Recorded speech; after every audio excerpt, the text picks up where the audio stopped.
लक्ष्य के प्रायोजक हैं कौटिल्य अकेडमी।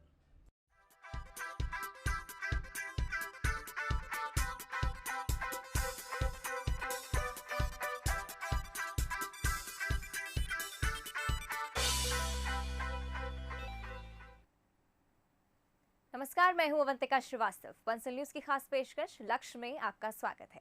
अगर आप भी अपने करियर को सुनिश्चित करना चाहते हैं तो ये कार्यक्रम आपके बहुत काम का है, क्योंकि हमारे इस प्रोग्राम में एक्सपर्ट्स करेंगे आपका मार्गदर्शन और बनेंगे लक्ष्य हासिल करने में मददगार।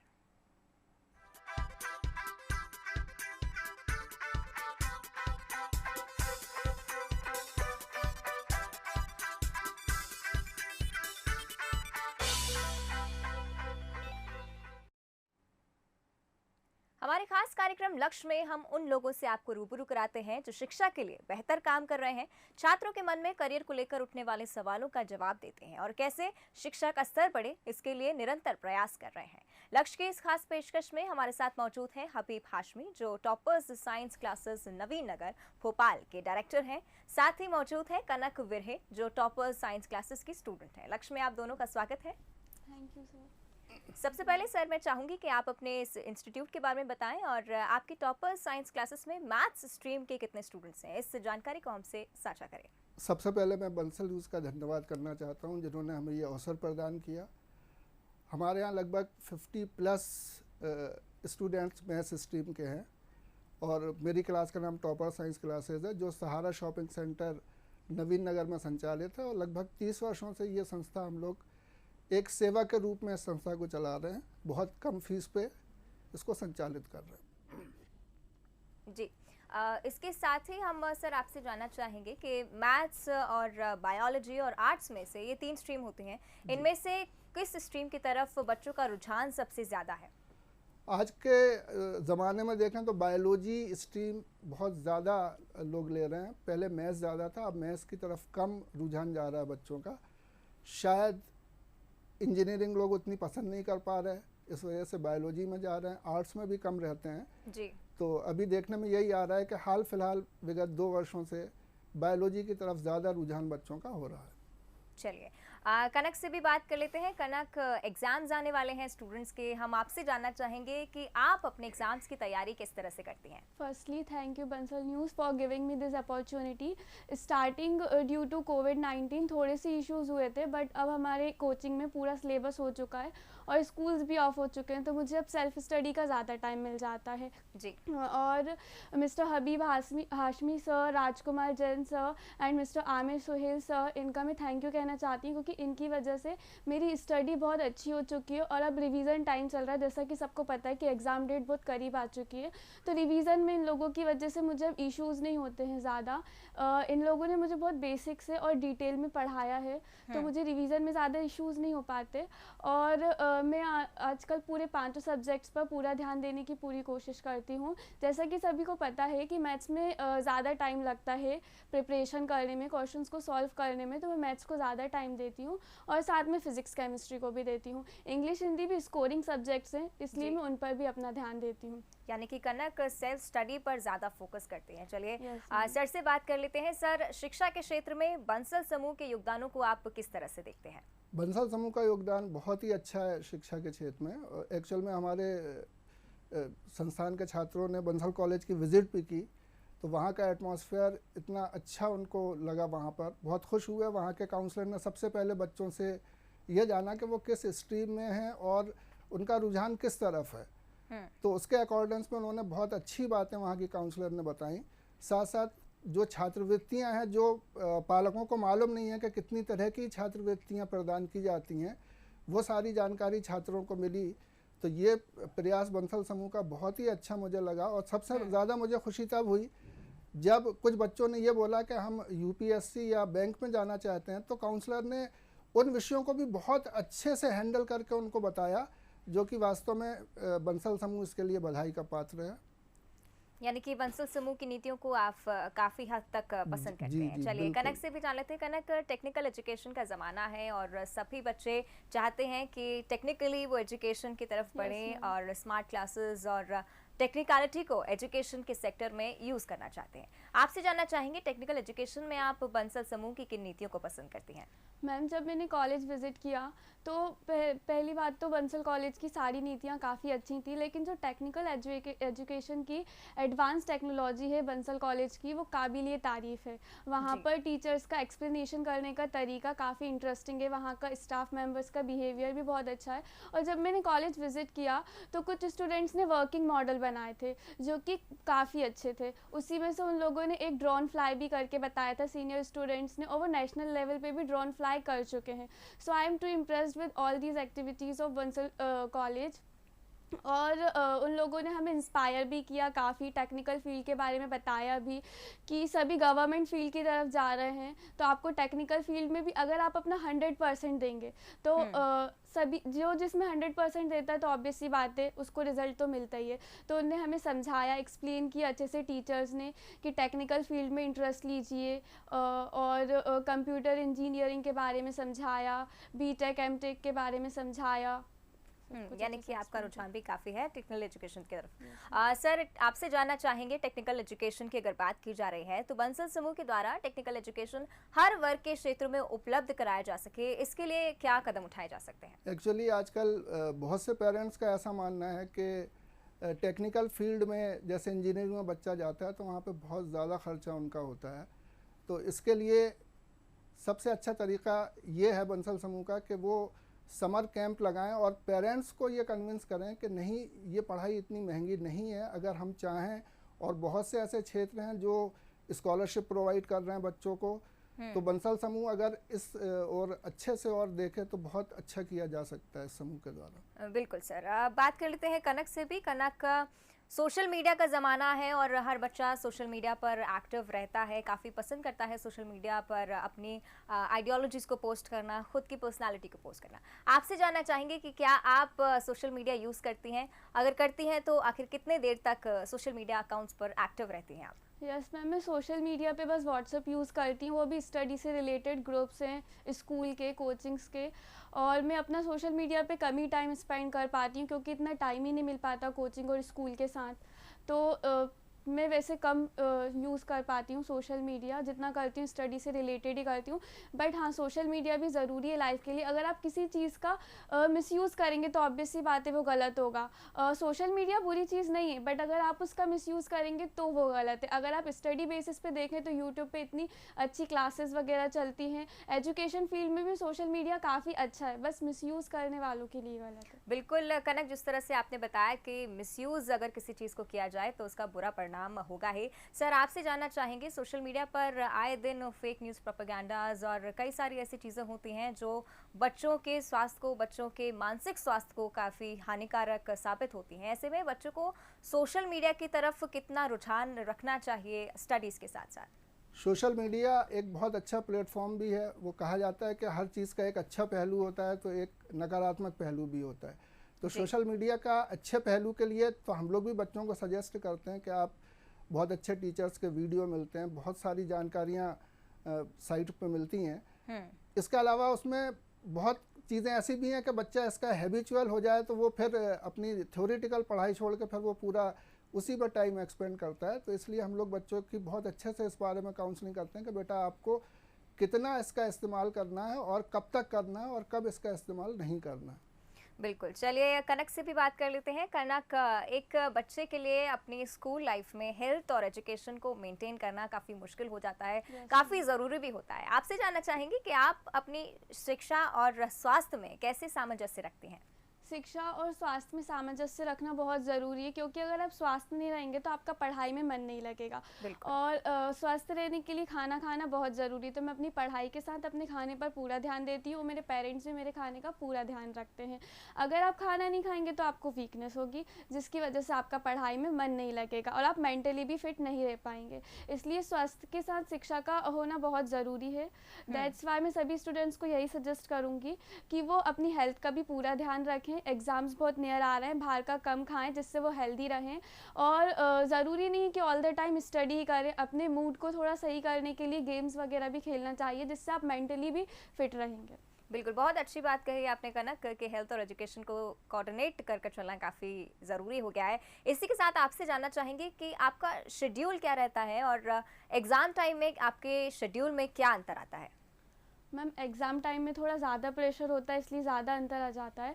बट अभी तो थोड़े दिन हो चुके हैं जब स्कूल्स ऑफ हो चुके थे, और जब स्कूल्स ऑन थे तो सुबह उठना और फिर 7 बजे से स्कूल स्टार्ट होता था, फिर 12 बजे छुट्टी ड्यू टू कोरोना, तो जल्दी छुट्टी हो रही थी। फिर 12 बजे से 1 से मैथ्स क्लासेस लगती थी 2 तक, फिर 2 से 4 बजे तक फिज़िक्स केमिस्ट्री, फिर घर आकर थोड़ा सा रेस्ट करती थी, फिर अपनी स्टडी में लग जाती थी। जो भी मुझे होमवर्क देते थे कोचिंग वाले, उसे प्रिपेयर करती थी, प्रिपरेशन करती थी, प्रैक्टिस करने की पूरी कोशिश करती थी जितना मुझसे होता था। पर एग्ज़ाम टाइम में ऑब्वियसली बात है, ज़्यादा टाइम देना पड़ता है, कम टाइम रहता है, और ज़्यादा पूरा जितना भी आपने साल भर पढ़ा है, जितना भी एग्ज़ाम में सिलेबस आ रहा है, आप रोज़ थोड़ा थोड़ा पढ़ते हो और वही एक दिन में पूरा रिवाइज करना पड़ता है, तो उस टाइम ज़्यादा प्रेशर हो जाता है, बट हो जाता है अगर आपने करा हो तो। बिल्कुल कनक, आप चलिए सर से भी बात कर लेते हैं। सर, जिस तरह से कनक ने कोरोना का जिक्र यहाँ पर किया, हमने देखा पिछले दिनों कितना मुश्किल रहा हर एक स्टूडेंट के लिए अपनी पढ़ाई को आगे ले जाना। आपसे जानना चाहेंगे, एज ए टीचर आपको इस कोरोना काल में कितनी परेशानियों का सामना करना पड़ा? नहीं, ऑब्वियसली परेशानियां तो बहुत आई इस दौर में, और एक तो इकोनॉमिक कंडीशन भी पेरेंट्स की ऐसी नहीं थी कि वो इतना अफोर्ड कर सकें कि बच्चों को पढ़ा सकें। बिल्कुल। और ऑनलाइन क्लासेस भी अगर हम लोग कंडक्ट करते थे तो वहाँ पे वो नेट का इशू भी काफ़ी आता था, बिल्कुल। तो बहुत ज़्यादा दिक्कतों का सामना करना पड़ा, पर एट लास्ट ऊपर वाले की कृपा से सब सही हो गया, और बच्चे अपनी तैयारी करके अब बिल्कुल रेडी हैं एग्ज़ाम देने। इसी के साथ सर आपसे जानना चाहेंगे, क्योंकि ऑनलाइन क्लासेस थी, बच्चे इतना पढ़ नहीं पाए हैं, उस तरह का एनवायरनमेंट उन्हें नहीं मिल पाया इस बार, तो आपसे जानना चाहेंगे कि बच्चों को क्या कुछ टिप्स आप देना चाहेंगे कि ऑनलाइन एजुकेशन जब उनकी रही है तो ऐसे में किस तरह वो एग्ज़ाम के लिए प्रिपेयर करें? मैं बच्चों से यही बोलूँगा कि बच्चे, अब तो उनका ब्लूप्रिंट भी आ गया बच्चों का, तो वो सबसे पहले उन टॉपिक्स को करें जो छोटे छोटे टॉपिक्स हैं जिनमें उनका कमांड है। बिल्कुल। असल में बच्चा क्या करता है कि एक ही चैप्टर को वो 5-7 दिन पढ़ता है। उसमें एक प्रॉब्लम ये होती है कि आप वो मान लीजिए चैप्टर सिर्फ 7 नंबर का है, तो वो 5 दिन में सिर्फ 7 नंबर की स्टडी कर पाएगा। तो मैं बच्चों से यही कहूँगा कि छोटे छोटे जो पार्ट्स हैं उनको सबसे पहले करें, और अकॉर्डिंग टू ब्लूप्रिंट जितनी तैयारी करेंगे आप, और एक दिन में आप 3 या 4 चैप्टर के मोस्ट इम्पॉर्टेंट क्वेश्चन आप छांटें, और जो क्वेश्चन बराबर आते रहते हैं उन क्वेश्चंस को प्रिपेयर करें, और एट लास्ट जो आपका वेस्ट पोर्शन है उस पर जाएं। बिल्कुल, कह सकते हैं सेल्फ स्टडी एक मंत्र है इस टाइम पे, बच्चे उसे अपनाएं और अच्छी तरह से अपने एग्जाम के लिए प्रिपेयर करें। चलिए कनक से बात कर लेते हैं। कनक, आमतौर पर बच्चे डिसाइड कर लेते हैं अपने स्कूल लाइफ में कि वो क्या बनना चाहते हैं, आगे जाकर किस प्रोफेशन को चूज़ करना चाहते हैं। आपसे जानना चाहेंगे कि आपने क्या डिसाइड किया है, किस प्रोफेशन में आप आगे कदम रखना चाहेंगी? मैम, मैं 12th के बाद टेक्निकल फील्ड से ग्रेजुएशन करना चाहती हूँ, साथ ही मैं यूपीएससी यानी कि यूनियन पब्लिक सर्विस कमीशन के एग्ज़ाम की प्रिपरेशन करना चाहती हूँ। I want to become a collector because I love social working, और मुझे करप्टेड लोगों को एक्सपोज करना है और करप्शन को ख़त्म करके उन लोगों को अपना हक दिलाना है जिन्हें उनका हक ईमानदारी से नहीं मिल पाता है।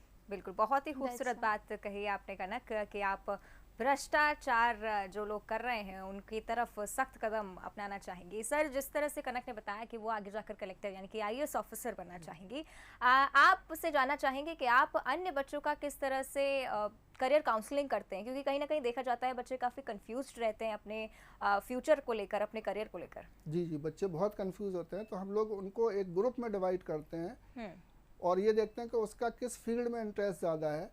उसके हिसाब से हम अपने एक्सपर्ट फैकल्टीज़ उनकी बुला के, बहुत से कॉलेज वाले भी विज़िट करते हैं, उनको बुला के उनकी कैरियर काउंसलिंग करवाते हैं। और सबसे पहले पेरेंट्स की काउंसलिंग हम लोग करवाते हैं, क्योंकि पेरेंट्स ही अगर बच्चे को अच्छे से समझाएगा कि बेटा इस डायरेक्शन में जाना है, क्योंकि पहला गुरु पेरेंट्स ही होता है। बिल्कुल। हम लोगों का नंबर दूसरे पे आता है। इसके लिए क्या होता है कि बहुत से बच्चे ऐसे होते हैं जिनका पढ़ाई में कम मन लगता है, तो लेकिन उनके अंदर, हर बच्चे के अंदर एक प्रतिभा ऐसी होती है कि वो एक अलग प्रतिभा का धनी होता है। तो इसके लिए हम लोग अपनी कोचिंग में ऐसा भी करते हैं कि कभी सिंगिंग कंपटीशन कर दिया, कभी उनको स्पीच देने की आदत करवाने के लिए उनकी स्पीच दिलवाते हैं, और फिर उनको उनका जो चहुमुखी विकास है उसके लिए उनको प्रेरित करते हैं कि बेटा यू कैन डू इट, और वो इस तरीके से आगे बढ़ने की फिर कोशिश करता है बच्चा। बिल्कुल सर, जिस तरह से आपने को करिकुलर एक्टिविटीज़ पर फोकस करने की बात करी है, इसी कड़ी में हम कनक से भी जानना चाहेंगे कि कनक, आप किन को करिकुलर एक्टिविटीज़ में इंटरेस्टेड हैं और किस तरह की हॉबीज़ आप रखती हैं? मैम, मेरी हॉबी तो वैसे गेनिंग नॉलेज है, मुझे हर टाइप का नॉलेज लेना बहुत अच्छा लगता है, और मैं डांसिंग भी कर लेती हूँ थोड़ी बहुत। ओके। अच्छा सर आपसे अब जानना चाहेंगे, सब पढ़ें और सब बढ़ें, ये बंसल समूह का एक उद्देश्य रहा है हर बार से। आपसे जानना चाहेंगे कि इस उद्देश्य को हर विद्यार्थी तक पहुंचाने के लिए और क्या करना चाहिए? इसके लिए बंसल समूह को पेरेंट्स तक उन क्षेत्रों में जाना होगा जो पेरेंट्स सिर्फ ये समझते हैं कि टेक्निकल एजुकेशन यानी बहुत खर्चा, और उसके लिए पेरेंट्स को कन्विंस करना होगा बंसल समूह वालों को। जैसे हम लोग ही गए थे तो उन्होंने बहुत अच्छी बातें जो हम लोग को बताई, जो हम लोग के दिल को छू गई कि इस तरीके से भी एक बच्चा पढ़ सकता है। तो अगर इन्हीं प्रयासों को बंसल समूह आगे बढ़ाएगा तो बहुत अच्छा उसका आउटपुट हमें मिल सकता है। बिल्कुल सर, चलिए कनक से भी बात कर लेते हैं। कनक, आपने बताया कि आप मैथ्स और साइंस स्ट्रीम की स्टूडेंट हैं। आपसे जानना चाहेंगे, क्योंकि हमने देखा है कई बार बच्चे जो होते हैं काफ़ी डरे हुए होते हैं मैथ्स स्ट्रीम को देखते हुए। आपने मैथ्स किस तरह से चूज़ किया? आपको डर नहीं लगा इस स्ट्रीम को चूज़ करने से पहले? नो मैम, मुझे बिल्कुल डर नहीं लगा, बिकॉज मुझे बचपन से ही मैथ्स बहुत पसंद है और मैथ्स मेरा फेवरेट सब्जेक्ट है। एंड मैंने सोचा कि इस स्ट्रीम को चूज़ करने से मेरे पास सब कुछ, मतलब ये तो टॉप सब्जेक्ट होता है, तो आप इसके नीचे जितने भी फील्ड्स हैं आप उस पर भी वर्क कर सकते हैं और साथ में जो इसके साथ है वो भी कर सकते हैं। और आपका इसमें दिमाग ही डेवलप होता है। टेक्निकल फील्ड में जाना यानी कि खुद की पर्सनैलिटी को डेवलप करना। बिल्कुल, पर्सनालिटी डेवलपमेंट पर काफ़ी ज़्यादा फोकस्ड है कनक। सर आपसे भी जानना चाहेंगे कि स्कूल एजुकेशन में देखा जाता है कि बच्चे अलग अलग जो सब्जेक्ट्स हैं उनको लेकर उन्हें ज्ञान दिया जाता है, को करिकुलर एक्टिविटीज़ कराई जाती हैं। आपसे जानना चाहेंगे कि आप एक इंस्टीट्यूट के डायरेक्टर हैं, आपसे ये जानना चाहेंगे कि स्कूल एजुकेशन के परे आप बच्चों को किस तरह की क्वालिटी एजुकेशन प्रोवाइड करते हैं और वो एजुकेशन आगे जाकर बच्चों को कितनी सहायक साबित होती है? जी, उसके लिए हम लोग क्या होता है कि एक ही सब्जेक्ट में कई एक्सपर्ट फैकल्टीज़ को बुला के अपने सब्जेक्ट को करवाते हैं। जैसे केमिस्ट्री है तो हम केमिस्ट्री, आमतौर पर क्या होता है कि केमिस्ट्री एक ही टीचर पढ़ा रहा है या फिजिक्स एक ही टीचर पढ़ा रहा है, तो उसके लिए हम अलग अलग पीएचडी के हुए टीचर्स जिस फील्ड में है, सपोज किसी ने सुपर कंडक्टिविटी पे किया और सुपर कंडक्टिविटी टॉपिक आ रहा है कोचिंग में, तो हम उस पर्टिकुलर टीचर को बुलाकर ही करवाने की कोशिश करते हैं, ताकि जो चीज़ वो प्रोवाइड कर सकेगा वो दूसरा नहीं कर पाएगा, क्योंकि एक ही विषय एक व्यक्ति के लिए बहुत वास्ट सब्जेक्ट हो जाता है। और अन्य क्षेत्रों में भी फिर हम लोग इसी तरीके से गेम, स्पोर्ट्स, इस तरफ भी बच्चे का इंटरेस्ट पैदा करवाते हैं ताकि वो अच्छे से इन चीज़ों को कर सके। बिल्कुल सर, अब कनक से बात कर लेते हैं। कनक, देखा जाता है कि आपकी उम्र में बच्चे काफ़ी एक्साइटेड रहते हैं कॉम्पिटिटिव एग्ज़ाम्स को लेकर, तो एक सब्जेक्ट की पर्टिकुलर इन डेप्थ नॉलेज होना आपकी एज में बहुत ज़्यादा ज़रूरी है एक बच्चे के लिए। आप क्वालिटी एजुकेशन की महत्व को किस तरह से समझती हैं अगर कॉम्पिटिटिव एग्ज़ाम्स की बात की जाए तो? मैम, क्वालिटी एजुकेशन तो मतलब ऑल सब्जेक्ट्स में होती है, क्योंकि कॉम्पिटिटिव एग्जाम्स में ऑल सब्जेक्ट्स आते हैं। बायो से भी आता है, केमिस्ट्री से भी आता है, फिजिक्स से भी आता है और मैथ्स से भी आता है। और रिलेटेड मैंने जितना सुना है कॉम्पिटिटिव एग्जाम के बारे में, तो उसमें 10th क्लास तक का ही सिलेबस आता है ऑलमोस्ट। अगर आपका बेसिक क्लियर है 8th to 10th, तो आपका कॉम्पिटिटिव एग्ज़ाम निकालना बहुत ईजी हो जाता है। बिल्कुल। सर इसी के साथ आपसे ये भी जानना चाहेंगे, कई बार देखा जाता है कि पेरेंट्स जो होते हैं वो बच्चे के करियर को लेकर काफ़ी टेंस्ड रहते हैं और इसी टेंशन के चलते वो 6th या 7th स्टैंडर्ड से ही बच्चों को आईआईटी, जेईई और एनईईटी जैसे एग्ज़ाम्स की प्रिपरेशन के लिए भेज देते हैं। कितना सही है ये? क्योंकि बच्चों को स्कूल एजुकेशन उस टाइम पर मिलना काफ़ी ज़्यादा ज़रूरी है। ऐसे में एक्स्ट्रा प्रेशर एक तरह से कह सकते हो कि उन पर पड़ता है। किस उम्र में बच्चों को किसी प्राइवेट ट्यूशन को या किसी कॉम्पिटिटिव एग्जाम को टारगेट करना चाहिए? नहीं, प्राइमरी एजुकेशन बच्चे की तो जो स्कूली एनवायरनमेंट में जितनी अच्छे से हो सकती है वो कोचिंग एनवायरनमेंट में नहीं हो सकती, ये एक फैक्ट है। और अब बहुत से पेरेंट्स जिनके पास अच्छे सोर्स हैं वो अपने बच्चे को डाल देते हैं, लेकिन मेरा ऐसा विचार है कि बच्चे को कम से कम 10th क्लास के बाद ही कॉम्पिटिटिव एग्ज़ाम के लिए बाहर भेजें, क्योंकि ज़्यादातर बच्चे आजकल बाहर चले जाते हैं उसके लिए। और 10th स्टैंडर्ड तक उनको अच्छे टीचर से अगर गाइड करवाएंगे तो वही रिजल्ट मिलेंगे जो उन्हें किसी एक अन्य कोचिंग या दूर भेजने पे मिलते हैं। बिल्कुल। इसी के साथ आपसे ये भी जानना चाहेंगे सर कि आप विद्यार्थियों के चहुमुखी विकास के लिए क्या करते हैं? हम लोग अपने अभी मैंने आपको बताया कि बहुत से बच्चे ऐसे होते हैं कि हम लोग पढ़ा रहे हैं विषय को तो उनको कभी कभी बोरिंग लगता है, उनको ये लगता है कि सिर्फ ये हमेशा थ्योरी वाली नॉलेज मिलती रहती है। तो उसके लिए हम लोग समय समय पर अपने यहाँ सिंगिंग कंपटीशन है, ड्रामा है, इस तरीके की एक्टिविटी कराते हैं। उसमें वो बच्चे जिनका पढ़ाई में कम रुझान होता है उनका व्यक्तित्व खुलकर सामने आ जाता है। कई बार हम लोग ऐसा होता है, मैं कुछ स्कूलों से भी जुड़ा हूँ, जैसे जॉन बॉस्को पब्लिक स्कूल, तो वहाँ पे कुछ बच्चे ऐसे भी होते हैं कि वो बच्चे जब एग्ज़ाम का रिजल्ट आता है तो हम लोग बहुत डिप्रेस होते हैं, बेटा तुमने ये क्या किया, बहुत कम नंबर आए। लेकिन जब वहीं पर साइंस एग्जीबिशन होता है तो वही बच्चा जो बिल्कुल एक नोटोरियस स्टूडेंट था, पढ़ाई में उसका दिमाग कम लग रहा था, लेकिन वो ऐसे ऐसे प्रोजेक्ट बना के लाता है कि हम लोग भी हैरान रह जाते हैं कि बच्चे में कितनी क्षमता थी और इसको हम लोग गलत समझ रहे थे। तो हम लोग को भी गिल्ट फील होता है इस मामले में। तो ऐसा है कि हर बच्चे में कुछ ना कुछ प्रतिभा तो छुपी रहती है, सिर्फ आवश्यक ये है कि उस प्रतिभा को एक टीचर और एक शिक्षक निखार सके। बिल्कुल सर। चलिए कनक से भी पूछ लेते हैं। कनक, हमने जिस तरह से आपसे बात की, हमें लग रहा है कि आपके विचार काफ़ी अच्छे हैं और आगे भी देश के लिए काफ़ी सहायक साबित हो सकते हैं। इसलिए आपसे जानना चाहेंगे कि अगर आपको एक दिन के लिए किसी प्रदेश का शिक्षा मंत्री अगर बनाया जाए तो आप शिक्षा की किन नीतियों में बदलाव करना चाहेंगी, कि क्या कुछ नीतियाँ हैं जिनमें आप सुधार करना चाहेंगी?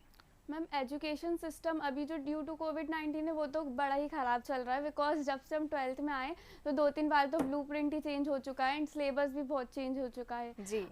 रिड्यूस कर रहे हैं, फिर वापस वही चीज़ें ला रहे हैं, तो इसलिए कुछ समझ में नहीं आ रहा है। और अगर पहले का देखा जाए तो वो भी वैसे भी डेवलप हो ही चुका है कि एमपी बोर्ड से एनसीईआरटी आ चुका है जो कि सीबीएसई पैटर्न पे ही है, और सीबीएसई के स्टूडेंट्स को तो वैसे भी as compare to MP board ज़्यादा माना जाता है, तो अब कोई फ़र्क रहा ही नहीं है कि उनकी भी बुक सेम ही है और हमारी भी बुक सेम ही है। और मैं एजुकेशन सिस्टम की और भी मतलब कई नीतियों में डेवलपमेंट करूँगी अगर मुझे बनाया गया तो। जैसे कि वही पढ़ाई के साथ साथ और भी एक्टिविटीज़ होनी चाहिए स्कूल्स में, कॉलेजेस में, हर बिल्कुल, चीज़ में। आपकी माने तो काफ़ी सुधार की ज़रूरत है शिक्षा नीति में। अच्छा सर, आपसे भी जानना चाहेंगे, हाल ही में आपने अभी जिक्र किया कि काफ़ी बच्चे जो होते हैं वो स्कोर नहीं कर पाते हैं अपने एग्ज़ाम में और मार्क्स को लेकर काफ़ी निराश हो जाते हैं, डिप्रेस्ड हो जाते हैं। ऐसे में मैं आपसे जानना चाहूँगी कि मार्कशीट के मार्क्स को क्या उतनी इम्पोर्टेंस देनी चाहिए जितनी एक बच्चे के प्रेजेंस ऑफ माइंड को देनी चाहिए? नहीं, मार्कशीट के मार्क्स कोई भी वैल्यू नहीं रखते हैं मेरे हिसाब से। बिल्कुल। क्योंकि क्या होता है कि कोई भी बच्चा अगर मेरिटोरियस स्टूडेंट भी है तो एट लास्ट उसे इंटरव्यू तो फेस करना ही होगा, तो उसके लिए आपकी प्रैक्टिकल नॉलेज ज़्यादा, हाँ उतने मार्क्स तो बच्चे को लाना ही, अपनी पूरी कोशिश करना चाहिए कि मैक्सिमम मार्क्स लेके आएँ, लेकिन इसके लिए अपने दिमाग में ये प्रेशर ना बनाएं कि नहीं यही मार्क लाएंगे तभी हमें लोग अच्छा समझेंगे। एक बहुत एवरेज स्टूडेंट भी बहुत अच्छा परफॉर्म करता है, बस ये है कि आप उसको कैसे रिप्रेजेंट कर सकते हैं, आपका प्रेजेंटेशन स्टूडेंट का कैसा है। चलिए कनक, आपसे भी हम जानना चाहेंगे कि आजकल ऑनलाइन क्लासेस का दौर था, तो आपको फिलहाल अभी एग्ज़ाम प्रिपरेशन में कितनी दिक्कत आ रही है या कितनी सक्सेसफुल आपकी एग्ज़ाम प्रिपरेशन चल रही है? मैम, जो शुरू में इश्यूज हुए थे ऑनलाइन क्लासेस की वजह से तो एकदम से इतना कुछ समझ में नहीं आ पा रहा था, बट धीरे धीरे हैबिट हो गई थी और ऑलमोस्ट दिसंबर तक तो स्कूल्स भी ओपन हो चुके थे और कोचिंग्स भी ओपन हो चुकी थी, तो हमें ऑफलाइन स्टडी भी मिल चुकी थी, तो जितने भी डाउट्स थे हमें ऑनलाइन स्टडी में वो हम क्लियर कर चुके हैं। और अब वैसे भी रिवीजन टाइम चल रहा है, तो mister Habib Hashmi sir, Rajkumar Jain sir और इन सब ने हम लोगों को इतना प्रिपेयर कर दिया है कि मतलब अब ज़्यादा इश्यूज़ नहीं आते हैं। जो ऑनलाइन क्लासेस में भी जो डाउट्स थे वो भी अब हमारे क्लियर हो चुके हैं।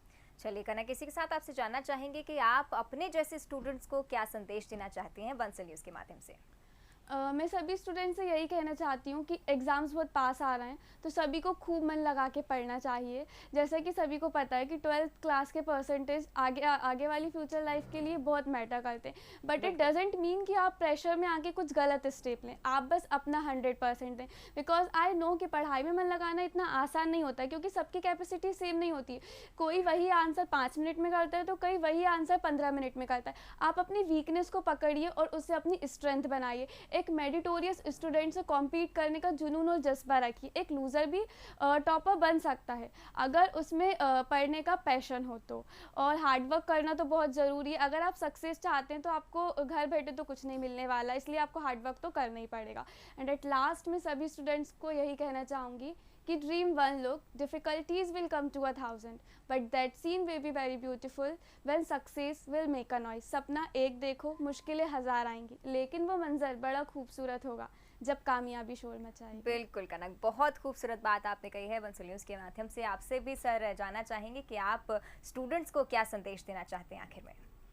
मैं अंत में यही कहना चाहूँगा कि सभी बच्चों के लिए सबसे पहले तो मैं ऑल द बेस्ट कहूँगा उनके एग्ज़ाम्स के लिए, और बहुत अच्छे से तैयारी करें। उन चैप्टर्स को पहले करें जिनमें उनका कमांड अच्छे से है। छोटी छोटी चीज़ों से मिलकर एक बड़ी चीज़ बनती है। उन क्वेश्चंस के पीछे ना भागें जो आपको अभी समझ में नहीं आ रहा है, वो आप अपने लास्ट में टीचर्स के लिए रखिए और इस तरीके से तैयारी करिए। जो ब्लूप्रिंट आया है उस ब्लूप्रिंट के हिसाब से आप हर चैप्टर में से अगर 2-2 चैप्टर भी आप दिन में तैयार करते हैं तो आप एग्ज़ाम तक पूरा सिलेबस अच्छे से कर देंगे। बाकी जो 20% जो वेस्ट क्वेश्चन होता है वो एट लास्ट आप अपने टीचर की सहायता से उसको कर सकते हैं। बिल्कुल सर, बहुत ज़्यादा मोटिवेट किया है आप दोनों ने लक्ष्य के माध्यम से सभी स्टूडेंट्स को। बहुत बहुत धन्यवाद आपका हमारे साथ जुड़ने के लिए। Thank you so much and all the इसी के साथ हमारी इस खास पेशकश लक्ष्य में फिलहाल इतना ही। कल फिर हाजिर होंगे एक नए लक्ष्य के साथ। दीजिए इजाजत, नमस्कार।